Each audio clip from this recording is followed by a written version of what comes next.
Hey, what's up everyone? Welcome to another episode of Avenue A, where we talk acting, networking, and the industry. I'm your host, Kelsey Bentz. Thanks for tuning in. And for those who are tuning in for the first time, a little bit about Avenue A. I created this platform back in May as a way to stay connected with my fellow artists and learn from other people, as well as to create an accessible resource for other young artists who are trying to make their way into the acting or arts industry. So far we've had 15 episodes, which has been really amazing, and I'm excited to keep the show going. We have a really exciting guest on with us today, but before I bring him on, I just want to acknowledge all the crazy stuff that's happening. It's been a really long week. I'm over here in Oregon, so I know along the West Coast there's a bunch of wildfires happening, and a lot of people are being evacuated from their homes, and things are just really scary. And today is also 9/11, where we remember, the Twin Towers in New York City and the tragedy that happened and all the lives lost. So my heart goes out to everyone who lost a loved one or knew someone, in 9/11, as well as everyone over here in Oregon and California and Washington and along the West Coast who are in danger right now. Hopefully we make it through to the other side.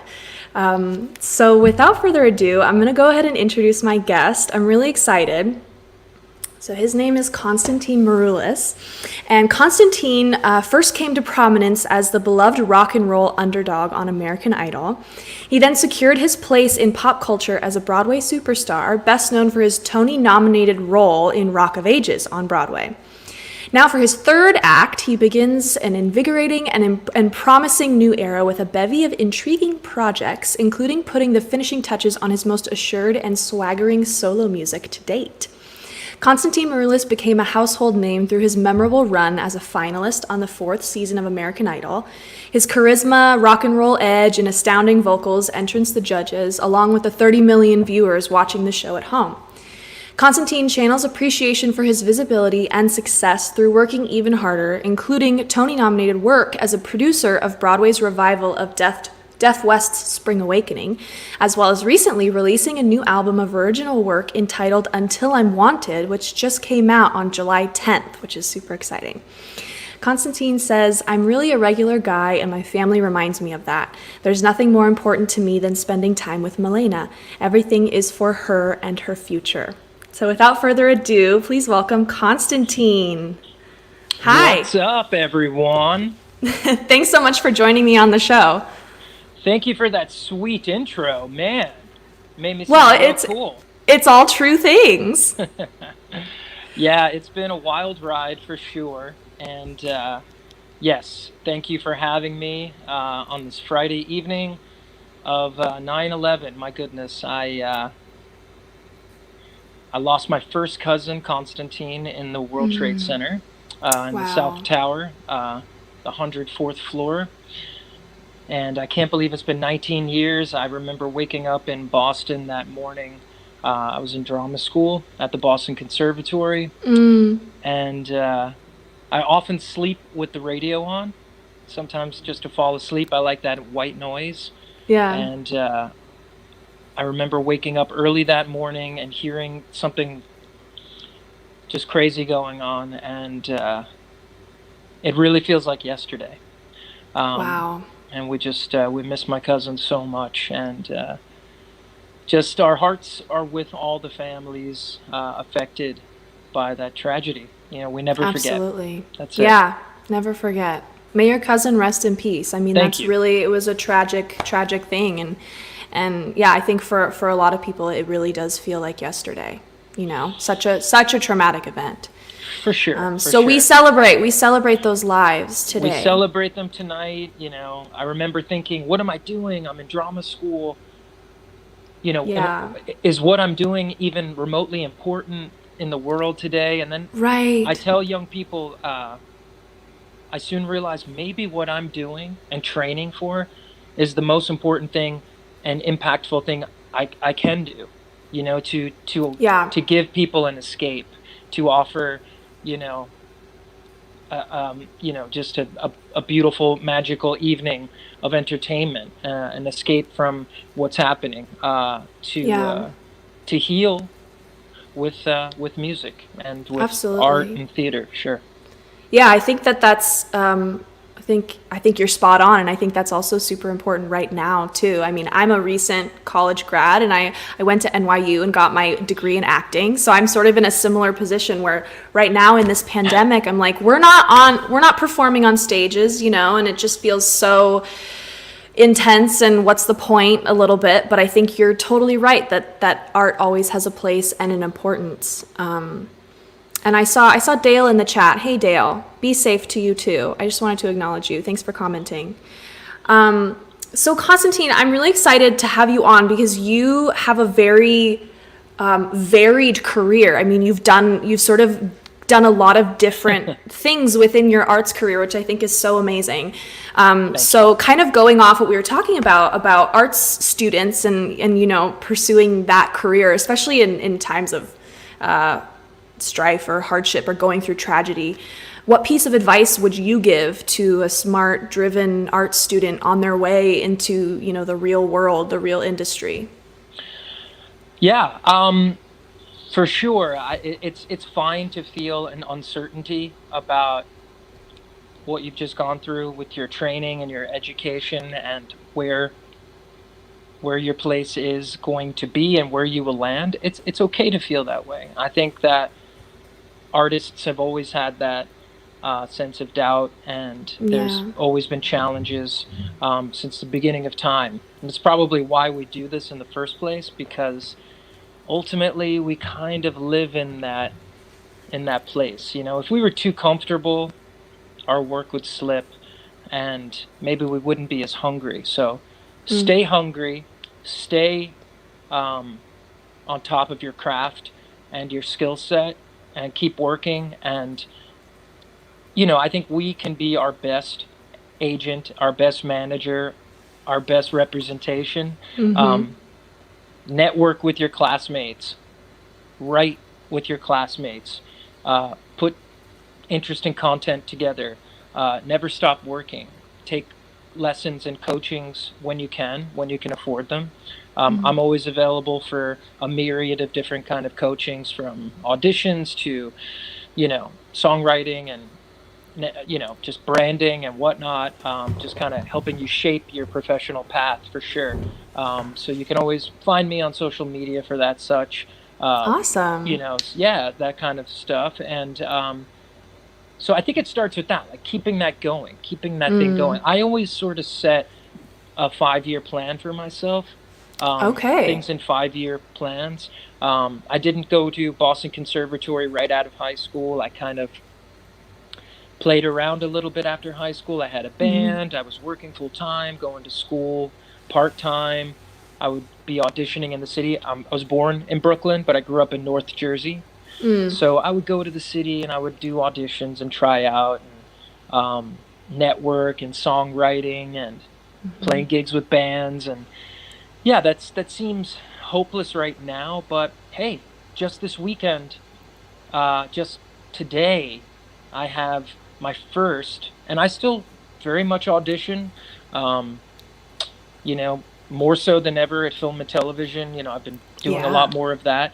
Monday, I have a huge meeting. It's the first one since this whole pandemic started. So Wow. I'm ecstatic. Um, Now, I'm sure everyone in the industry wants this part. It's a big part in a big series and with Yeah. a big producer and a big star. But guess what? It's got to be a New York actor because it's shooting here. Nice. So that all, all of a sudden narrows the field down a little bit. Yeah. Um, they don't call everyone in for these parts. They really don't. So it will probably be, me and another dozen guys or girls or they or whomever they end up choosing for this part. Um, Sure. so, wow, first time in almost 6 months, something to look forward to and something to work on. Absolutely. So I think for Yeah. all of us, we just have to keep believing and keep doing what we do. And yeah, you're gonna have to figure out other things that you're good at and potentially to make money. But your time will come for our work, and it will be back in time when it's Yeah. meant to be, when it's meant to come back. It's so actually so refreshing to hear you share that you have this big meeting coming up, because it's just like, yay, like hearing that film and television is sort of starting back up again, and things are still in motion, maybe not in the way that we are used to, but nonetheless they're happening, and just waiting it out and being able to, like, you're getting in the room, is what's important. For sure. Yeah. I think we're going to start seeing some things come together like that, and there will be obviously massive guidelines to follow, Yeah. testing and tracing, and working in, I don't know, environments that we're not necessarily used to. I mean, we used to we're used to getting in a trailer that first day on a set and meeting everyone and hugs and kisses and lovey everything and eating with everyone. Yeah. Probably not going to see a lot of that at first. Right. So, but you know what? All the more to make it just about the work, just about doing Yeah. your job. Like Bill Belichick says, the famous football coach, do your job and everything else will work out. So I'm there, hopefully, to do, a role, do my part, and Yeah. we'll figure out the socializing later. Yeah, that sounds good. So I'm wondering, that might sort of be a partial answer for the next question, but I'm wondering, how do you deal with rejections throughout your career, and have you gotten better at them, as time goes on, or how do you sort of handle all the rejections that come with a career in the arts? Not I well. know. Not It's the well. hardest part, right? Yeah, it's really Yeah. hard. I think it actually, for me, I can only speak for myself. When I was younger and when I would have tons of things thrown at me, and you would miss one thing, but you would get another thing, and you would just hit the ground and keep running.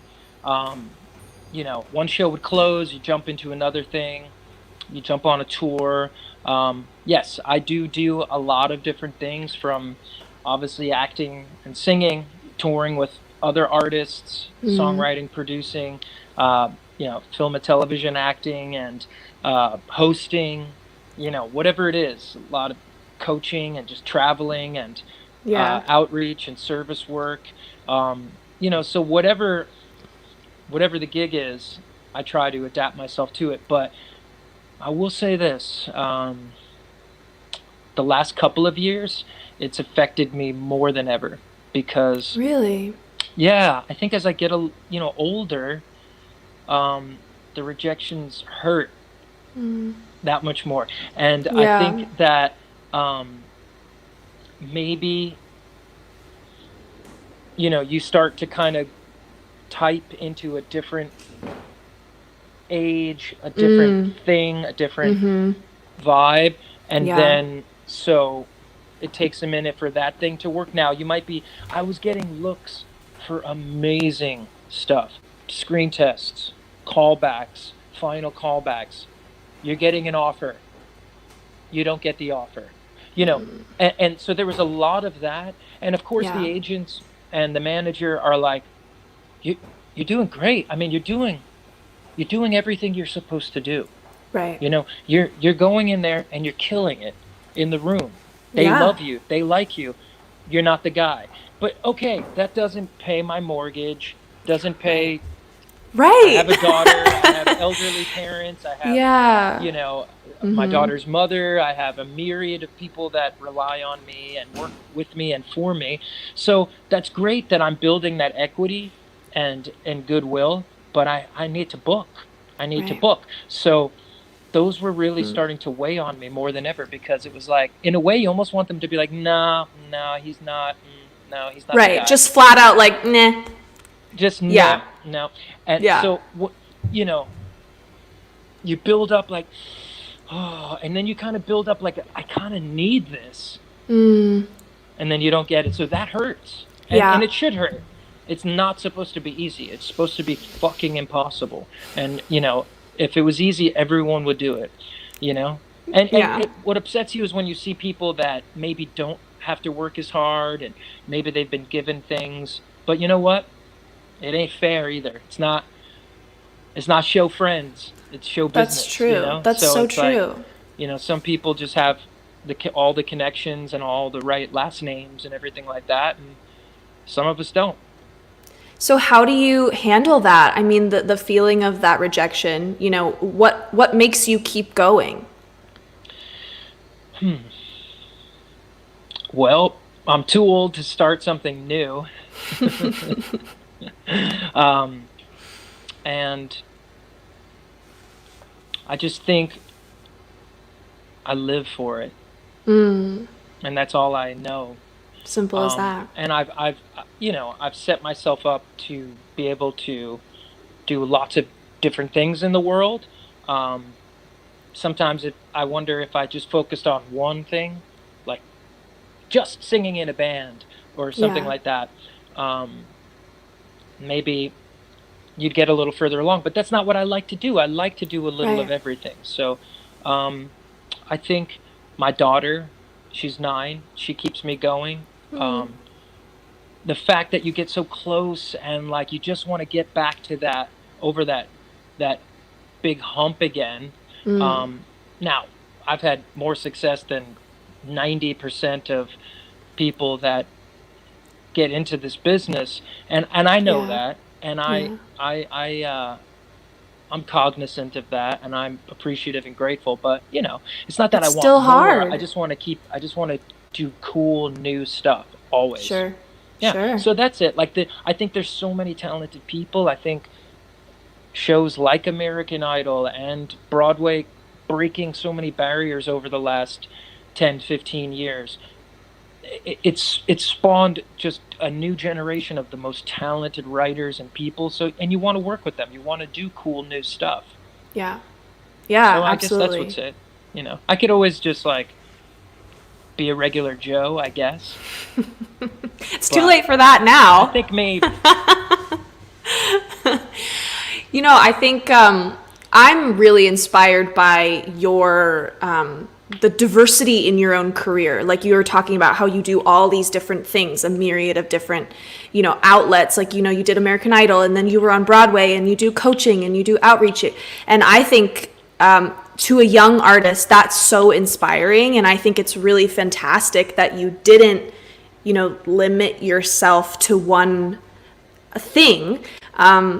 Because I don't know. I think that if you have a passion for a lot of things, like there should be no reason why you can't give some of yourself to all those outlets, Vicky says your versatility is what helps you make an appealing performer. Love that you are always looking for something new to try. Aw, Vicky. Yeah, I think she's right. Oh, Vicky, thank you. It's just all I know. That's what I know. I love to do lots of things, and I've worked really hard at all those different sort of elements of my arsenal of tools and whatnot. And I think sort of being in like my middle age now, I can't just play like the young rocker and all of this, right? So you start to, you know, get looks for different things, and I'm excited. I'm excited for that. That's As great. long as I keep getting opportunities. I mean, Yeah. I don't want to go through, I don't know, when we come back like 2 years of rejections again, that I won't be able to. Then I'll just be like, Throw I'm in the opening towel. a school.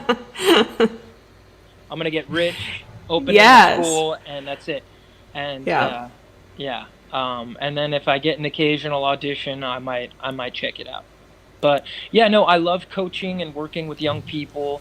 I've had an a a bunch of young American Idol hopefuls that sort of got steered my way this year, Cool. and I still Yeah. think it's a great show, and a great platform for young artists. And yeah, I've had the privilege of working with some amazing young hopefuls on the show that I think a few of them are going to make it. I know just what to do and how to zhuzh them and work them, and Right. yeah. So they're in good shape. So we'll see, we'll see. I might be doing some more stuff with the show this year as well, behind the scenes. So, That's uh, awesome. yeah, no, just always trying to keep it rolling, you know.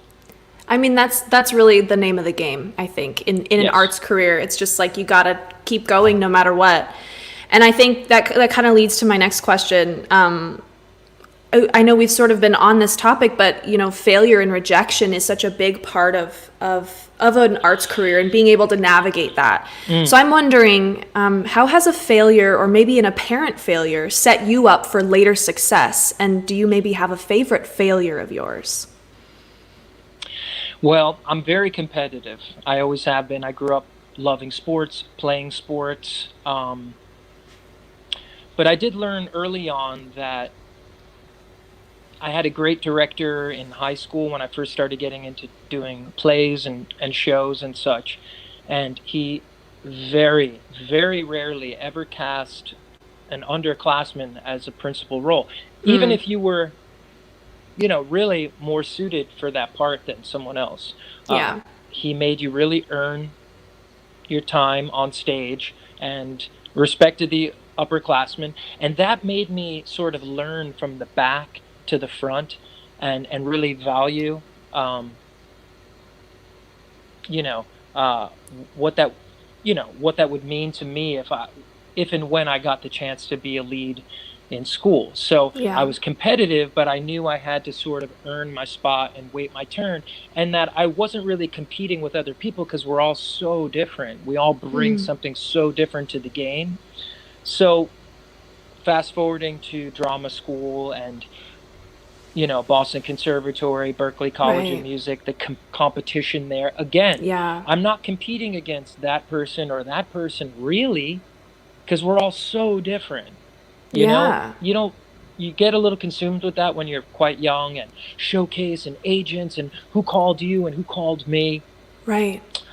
Then fast forward to like the sort of American Idol experience. I had toured in Rent, I had played in bands, I had really worked before American Idol. But even getting to the Idol thing, I knew I just needed to get far enough to be able to create a real sort of platform for myself. Now remember, the whole world was watching then. Yeah. It was like 30 million people a night Oh my gosh, I watching it know. for months and Yeah. months, 3 nights a week. I mean, it was just demented. That was the heyday. I mean, It that was the was, hit. It was yeah, just wild. People would be like, "Oh my absolutely. God, gotta run home." So, and I know you all were watching it. Don't say you weren't. You know, I So, honestly was probably watching. Like, I don't remember because I was young at season 4, but that's like when in my household, American Idol around those yeah, seasons, season 1 through 4, was like a thing, you know? yeah. It was huge. I Yeah. mean, you were like my daughter's age, even younger than my daughter. Yeah, but trust me, I would meet like 5, 6, 7, 8-year-old kids that would, I would meet their moms. They're like, he was crying when you got eliminated. He was literally crying. Oh my So, God. and now they're like, those kids are like your age. So it's crazy. Yeah. Yeah, yeah. But then, it's interesting to meet like the preteens that watched that are now, yeah, they're like in their mid-20s or something. So Yeah. they've stayed with me. Their moms have stayed with me. Their dads, came to see Rock of Ages. Oh my Maria stayed with gosh, me. So Maria. for me, it was like you get into that space and you're really only competing with yourself, right? So Hmm. for me, yeah, did I want to keep going on the show? Did I want it to be me and Carrie Underwood? Because frankly, that's who they were talking about. We were the buzzed about people. She was always going to win, but I wanted my shot at her in the finale. But Yeah. instead, one week in the top 6, they decided to free fall me off the show. And, I Hmm. had never been in the bottom 3, ba, ba, ba, ba, ba. But it ended up being the best thing that ever happened to me. Because if I just like became number 2, which a lot of people just assume I was number 2, they're like, oh, runner up. But I'm like, yeah, yeah, I Pretty was. much. Yeah. Um, so yeah, that hurt a lot. Yeah. Yeah, I But bet. then that underdog status played into developing Rock of Ages just a Mm. couple of years later. And that underdog character I played in that show, at first they thought I would be Stacey Jacks. They're like, oh, he's got to be our Stacey Jacks, the rock star. And it was not the part I wanted to play. Kristen Henge, Tony nominated director for Rock, and she's the best. She was like, "No, you're Drew. You're the heart. You're the guy we want to root for, not the guy we want to root against.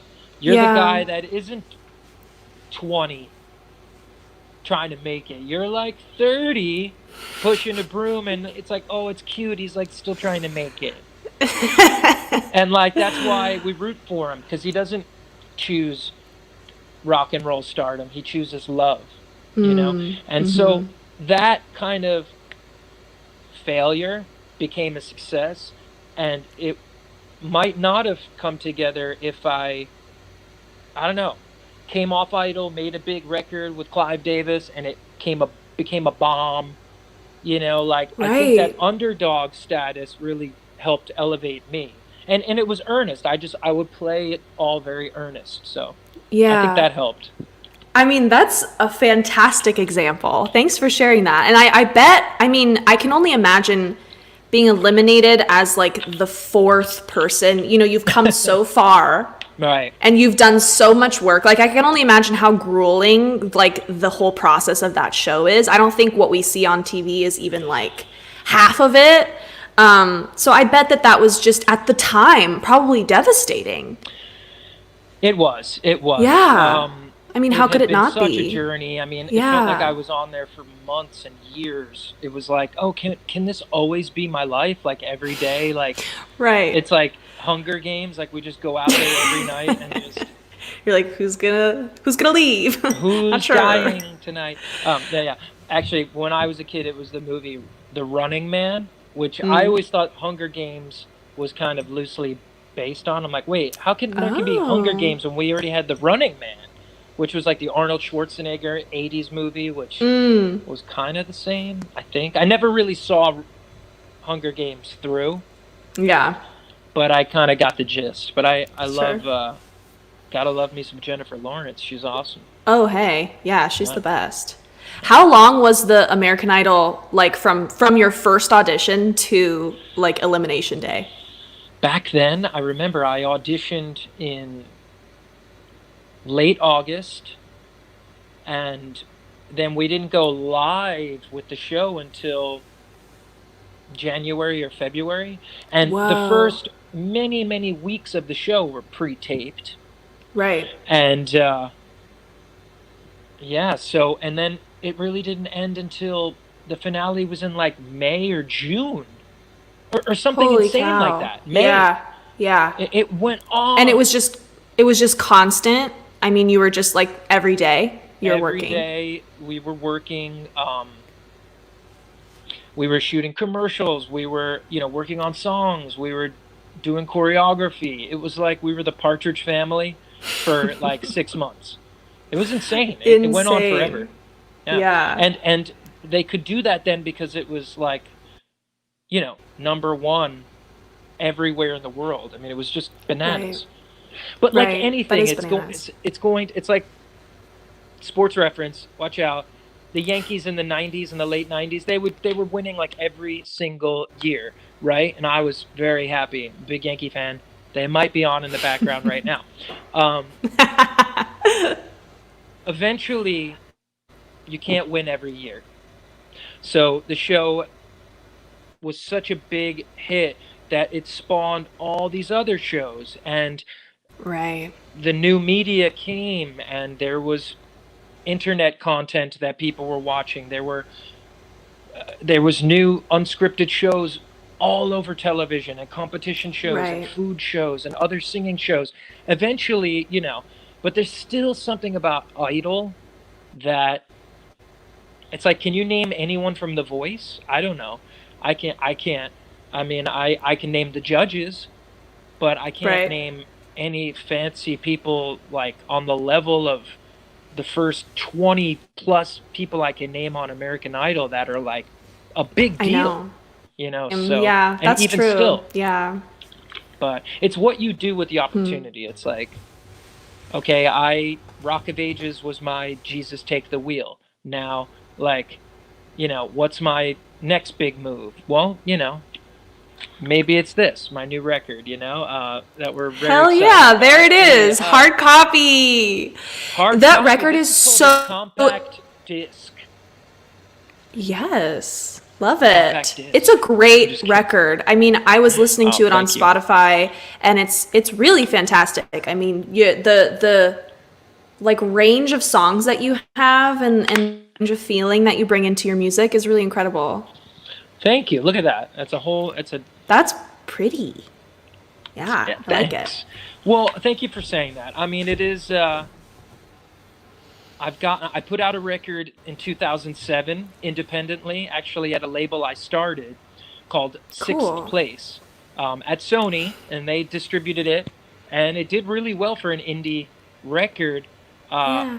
and I just got so busy singing other people's songs over the last like 10 plus 12 years that I finally got back to writing, and I had a lot to say. I've been through so much these last few years with my family, with my daughter, getting a little older, getting a few more, treads on the tire, and a lot to say. So it's definitely my love letter to rock and roll. And my new song, All About You, has been added to radio. So yeah, download the record, stream Yeah. the record. We got a So where big people music find video it? coming out next week.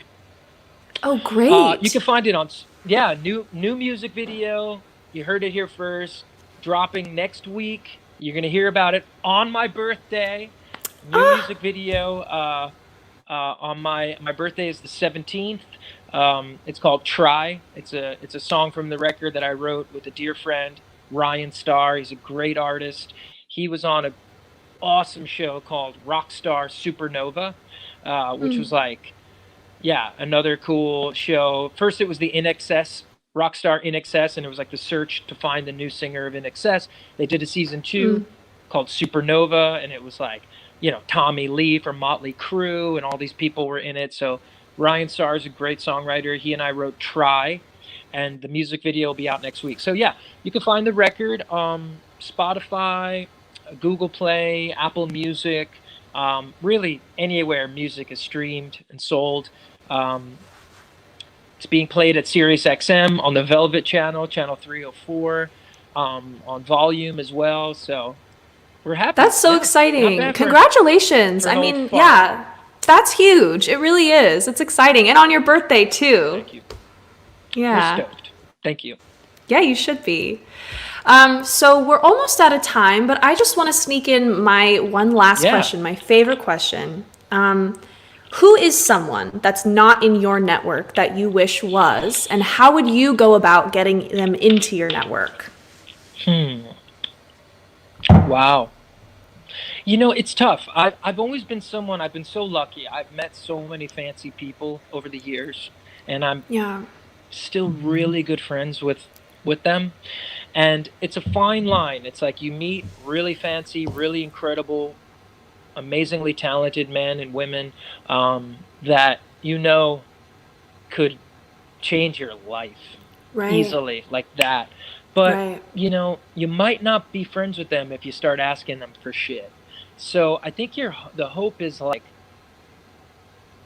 they like you for who you are when you meet people that you admire, Mm. and that they see your work ethic, they see what you do, they see what you're capable of, and yeah, maybe they organically kind of bring you into a situation. Yeah. There was a songwriter that I always admired. He and I became good friends. I've never asked him for anything ever, once, ever. He's written some of the biggest songs. Sam Hollander. He wrote the big hits for Panic at the Disco, High Hopes. He wrote God. Look Ma, I Made It. He wrote Hand Clap for Fits and the Tantrums. Oh I my can make gosh. your hands clap. I mean, he's a game changer. Yeah. And we just sort of organically came together and wrote All About You, my single that's at radio right now, and it just kind of happened. Now, I don't expect that to always happen for everybody, but look, probably like DMing someone, not a great idea, but let's say on a smaller scale, Yeah. there is a songwriter that you really dig in the theater world or something like Yeah. Pasek and Paul, right? They're about as big as it gets right now. Um, you know, you see them like when things get back to normal, hopefully, like go do Monday nights at Birdland, at Cast Party. People go there. People show up. Big people. Jim Caruso is a legend. He's got this great gig on Monday nights called the Cast Party. People sign up to do tunes. Yeah. Introduce yourself. Cover someone's song that you really love. Like if you love Cyndi Lauper, cover her song, tag her in it. She might just notice. Maybe the next time you're doing a tune with her. Don't be obnoxious. Yeah. Don't be over the top, but try to be tasteful and be tactical. I think there's nothing wrong with that. They were once you as well. Right. I remember asking to meet people's agents, and they were like, "Oh my God, yeah." And then it's like, if they don't call you back that first time, maybe don't ask them again. Right. But like, I think there's a bit of a trial and error kind of vibe with that. So try to put yourself in a position to win. Try to be in places where you can be successful. Try to surround yourself with people that believe in you. Yeah. Look, and it sounds like just being your authentic self, and people are drawn to that. Yeah, man. Yeah. They just don't want to be. I remember meeting John Mayer, dropping a name, and I used to see him out all the time at this one like club lounge, and we would always hang. And he's like, "Dude, you know why I like you? I like you a lot." And I was like, "Oh, thank you. That's really cool. I think you're amazing also." We're about the same age, he and I. He was at Berkeley around the same time I was at BoCo. Now he plays with the Dead. I have a lot of friends in that world. He's like, "I like you because I think you're really talented, but you also don't ask me for shit." He's like, "When I see so you, interesting. you never ask for shit. You don't, like, dude, listen to my song. Can I write with you?" And I'm like, "I know. Well, yeah, I don't." You're just hanging. I mean, I'd like you to ask me for to do stuff. Yeah. Like, hello. Like I'm here. Can we do a song, John? But yeah, and probably every time I'll see him forever, he'll be like, "Dude, what up?" Rather than like, ugh. So yeah, but sometimes you got to shoot your shot also, right? Right. Yeah, that's the truth. Yeah. You just got to figure it out. But look, I mean, there's so much opportunity out there. There's a lot of people doing it, probably more than ever. I know. It feels like, maybe because of the internet and all these, apps and everything like that. Go on Smule. Do you know what Smule is? I've heard of it, but I've never used it. It's a singing app, right? It's starting to really blow up. I'm going to be doing a bunch of things with them. I have a few songs on there. You can find me. Oh, cool. But they're going to start promoting me on it, and you could like sing a duet with me. Some of those things go viral. you can go side by side with Right. people who, right, and like do duets. Yeah, I think it's Very pretty cool. cool. That's amazing. I don't do the TikTok, but I guess it's TikTok. You don't stop. It's That's also a very cool thing for young people. But Yeah, it's blowing up. just be you and write. Yeah. Just keep writing I and think that's buy my fantastic record. I feel advice. like that will help you. That'll really propel the career forward. I'm gonna keep that in Definitely, mind. Thank you. definitely. When are you back Well, in the New York world? I actually am going back in about a month at the beginning of October. Yeah. So I came home to Portland in March, and I've been here since then. So I'm looking forward to returning to the city. Portland, Oregon. Portland, Oregon. No one Yeah. says it like that out there, right? No, only East Coasters. Oregon. We say Oregon. I know. I love it there, and it's a shame that I don't know. I know that the chaos is like one block of stuff happening, and in this big city, like Portland's a Yeah. pretty big city. Yeah. Yeah, people don't realize it's like, yeah, it's not Manhattan, but it's a big city, No, it and is. you know, it's not like the whole freaking city's on fire and there's burning and looting and chaos. But of course, that's what they want us to believe on I the know. television. I know. And I'm sure it's fine. But either way, I hope you and your families and all your listeners that will watch this, I hope you're all well and staying safe. And we're not all the way through this yet, okay? Mm-mm. And that's okay, But stay sharp. Look me up. We'll do some coaching. Uh, I'm not cheap, but I'm really good.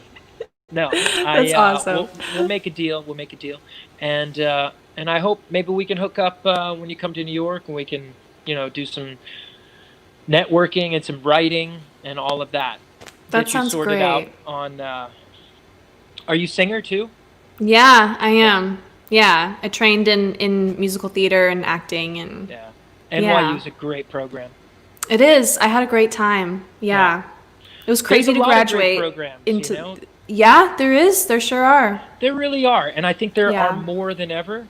And so, look, just because you didn't get to go to NYU, obviously you did, or Carnegie Mellon, or Boston Conservatory, or whatever, you know, sometimes it's not about that. Like, so many actors I know didn't get to train. Like, I wouldn't have been ready for that kind of training right out of high school. 17 years old, I graduated. And, like, if I went to, like, Carnegie Mellon or NYU, I would have been fucked. Yeah. I would have been like, where am I? Um, Yeah. Swallowed up I had to and take spit out. time off too. I Yeah. absolutely could not have done it without like taking a breather because I Right. graduated at 17 as well, and like that Yeah. would never have happened. Right? Yeah. Yeah. And you just gotta, like, hopefully you find some great teachers that can settle you down and bring it out of you, Yeah. and then just try to get on stage as much as possible, like community theater, even like Yeah. everything you can get your hands on, when it's safe. Right. And then it just starts to kind of click. The craft part clicks. Get Yeah. into some good film and acting classes as well, Yeah. and then just unleash Just unleash. something Well, like that. thank you. That's fantastic advice. I really appreciate you being on the show, and Thank you. taking the time on a Friday night to do this. I mean, it's Um, not like I'm going to like a club or a party. I know, right? That's kind of the perks of this time. Yeah. Yeah, we're more available to do stuff like Plus, this. I don't drink anymore, so I'm like, I like stay home and watch the Yankees, and Perfect. I stay out of trouble. That's Otherwise, good. the werewolf comes out. Hyde comes out. Everyone hide. That's amazing. Yeah, go Well, and thanks hide. again, Thank you. Constantine, for being on the show. I really appreciate it. And yeah, everyone go buy his record, and you can find him online. There's his website, www.constantinemaroulis.com. Yeah. And of course, you can find him on Facebook and Instagram as well. Yeah, all the socials are right on the website. I got some stream shows coming up real soon. Sweet. I'll be live from Rockwood Music Hall, legendary New York City rock and roll venue. I Amazing. think October 5th. That's going to be awesome. I have I'm doing a Birdland thing later in October. I'm doing a Rock of Ages live in concert coming to you soon. There's going to be a really busy fall Fantastic. considering. Yeah. And I'm in a couple of movies right now, but see if you find them. Amazing. Nothing huge, but just like some fun stuff. Cool. Well, it sounds great, and I look forward Not to. porno. Thank you for clarifying. All right. Well, yeah, I'll let you go. Thank you so much for joining me again. Thank you. Be safe. You I'll too. see you soon. Bye. Bye. Fun to watch. Thank you guys. Thanks, Megan. Thanks for tuning in. We really appreciate it. That was a fantastic interview. Thanks, Vicky, for tuning in. We got a lot of amazing viewers and comments. Hi, Raphael. Hi, Maria. Hi, Cheryl. Hi, Sharon. His record rocks. Yes, it does. I was listening to the whole thing today, and I was truly enthralled. So go get the record, stream it, listen to it. Seriously amazing. I'm looking forward to seeing the Try video. Me too. Yay. Well, thank you so much for tuning in, you guys. That was a great show, and we will see you next week for another episode of Avenue A. Thanks so much for tuning in.